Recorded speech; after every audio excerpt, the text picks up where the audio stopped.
I usually start by looking at the Better Business Bureau for these kinds of things. And so I just went to Better Business Bureau and had a good rating and went to his website. And he had a good professional website. He also had this really cool thing that you could look at the roof of the house from above, like satellite view or whatever, and it somehow maps out the surface space that's there and can roughly calculate the cost. That was pretty cool, and it's not the kind of thing that a fly-by-night company is going to be putting on their website. I just thought, okay, well, I'll give this guy a call, and I had a really great experience on the phone with him. The first conversation, he just seemed friendly and helpful and knowledgeable, and I'm usually the kind of guy that shops around. I always shop around at least three bids. I just felt very comfortable, and he seemed very knowledgeable. Made me feel very at ease that he knew how to talk to insurance companies, and I was in good hands. So I didn't shop around. I just said, let's do it.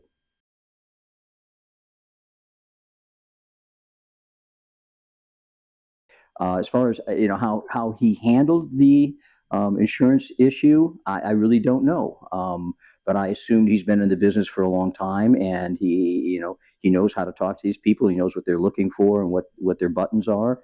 And so I just put my trust in him that he would know how to talk with them and make it happen, and it did happen. So even though I was a little worried that I might not be covered, especially considering the fact that it was such a new policy, they covered everything, and even removing and reinstalling my solar panels, they took care of that. Where I heard things that maybe they might not cover that kind of thing from talking to some other companies that do that removal and addition process. So Yeah, there were some questions on if we were going to be successful with the claim because of the time, because of it was a moderate to heavy granular loss type situation.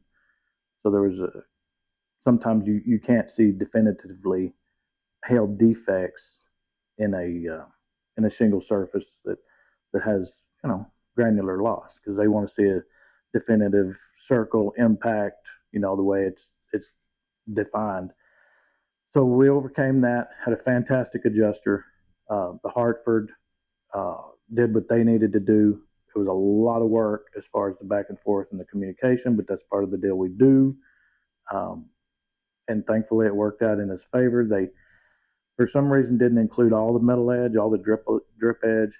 So we worked to get that. There were some solar panels that were left off, so we worked to get those included as well. And that, as long as we show our photo documentation and do our due diligence as far as getting them photos and records and making sure that we communicate effectively what is on the job site to them, then they were real fair with what they allowed for us to work with.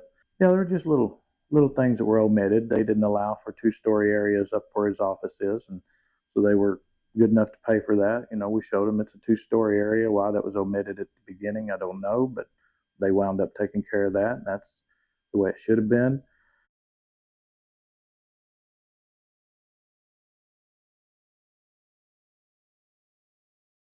the actual experience of them coming to the house, um, it started with getting on the roof and taking a look at the damage, in which there was quite a lot of it, and so that was a starting point. And then Jerry was just in touch with me constantly about you know taking it the next step, the next step. I never felt like I didn't know what was going on, because if I didn't understand part of the process, I'd ask Jerry and he would lay it out for me, and it was really it was pretty easy process from what it could be. I mean, I've had a lot of let's call it trades people that come to fix things or build things or whatever, over the years, and they're not always reliable, and they're usually not good communicators. And Jerry is just constantly communicating with me via email and phone and staying on top of it the whole time. I never once felt like I didn't know what was going on. It was pretty fantastic working with Mr. Fisher, because he knew what he wanted and he had an idea of a lot of things. So that helps me help him, so to speak. It was really, it was good communication, and it was a really pleasant experience, and I'm really thrilled that it wound up after almost 5 months. We got there, and man, it's a fantastic looking roof. And now GAF, their UHDZ, their ultra high definition shingle, is now class 4 rated.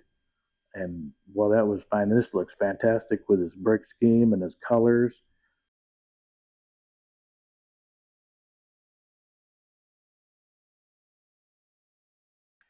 Um, so once it was time to start working, we had several phases. First of all, the solar panels had to come off.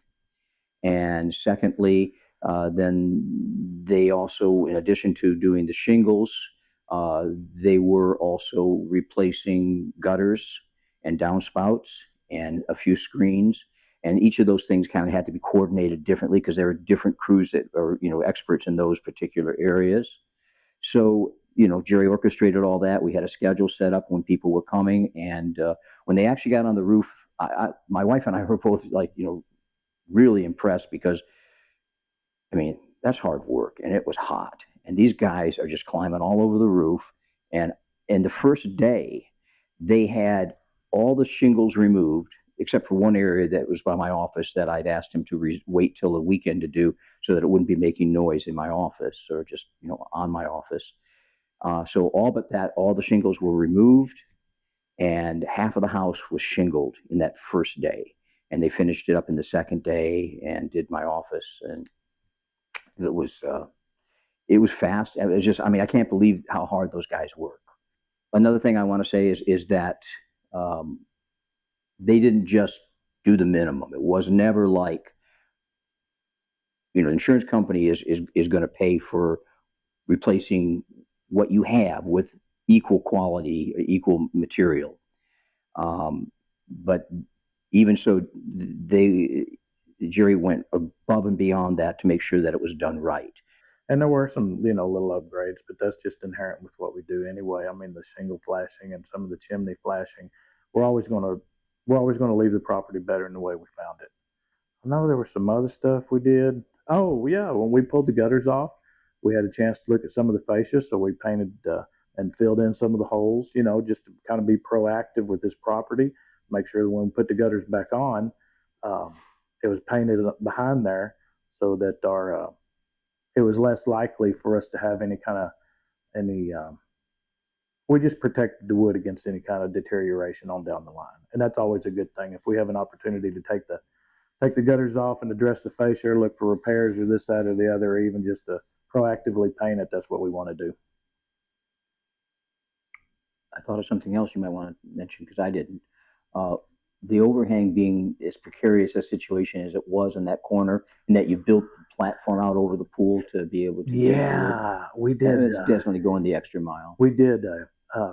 We did have some fascia rot, some deteriorated fascia, and so Mr. Fisher and I was, you know, it was an interesting deal the way that overhang overhangs the pool with no ability to get a ladder up there.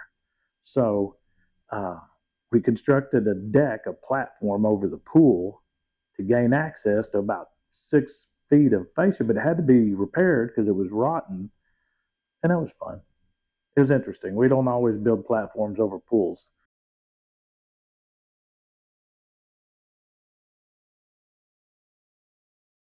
Of course, absolutely. I mean, if you take into consideration everything I've been saying, I mean, absolutely.